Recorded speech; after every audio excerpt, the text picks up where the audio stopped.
Hello అందరికీ, ఈరోజు మా డే చూడండి. మల్లెపూల చెట్టు నాటాననే కానీ దానికి ఒక పూలు లేవు, ఏమి లేదు. ఏదో వస్తున్నాయి, కనీసం కొంచెం అరమూర కూడా రావు.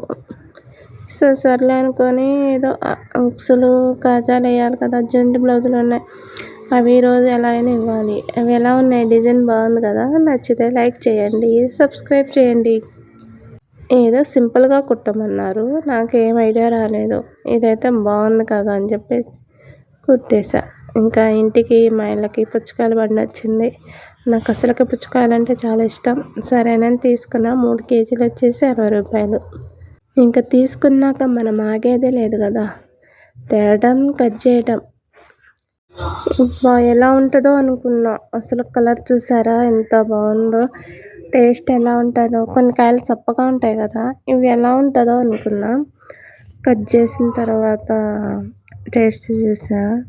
అసలు ఆ టేస్ట్ ముందు షుగర్ కూడా పనికిరాదేమో అనిపించింది, అంత తీగా ఉంది. ఎండాకాలం ఇవే కదా దొరికేది, తినాలి, ఎక్కువ మంచిది కాబట్టి మనకి. సడన్గా ఉన్నట్టుండి వాతావరణం చూసారా ఎలా చేంజ్ అయిందో. అసలు ఆ గాలి ఎక్కడి నుంచి వస్తుందో, ఆ ముబ్బు ఎలా పట్టిందో, ఇది ఎండాకాలమో వానాకాలమో నాకైతే అర్థం కావట్లేదు. ఆ గాలికైతే ఒక అరగంట బీభత్సం చేసింది. సడన్గా ఏంటో మరి నాకైతే అర్థం కావట్లేదు. నాకు ఇంకా బయటకు వచ్చి మా చెరువు చూపించాలనుకున్నా కానీ ఆ గాలికి నాకు భయం వేసింది.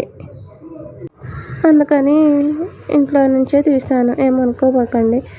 కానీ చూసారా మా చెరువు ఎలా ఉంది, సముద్రంలాగే ఉంది. సూపర్గా ఉంది కదా. ఈసారి మాత్రం డెఫినెట్గా ట్రై చేస్తాను. నేను చెరువుకి ఒకసారి వెళ్ళి వీడియో తీస్తా. ఓకేనండి, నచ్చితే లైక్ చేసి సబ్స్క్రైబ్ చేయండి. బాయ్.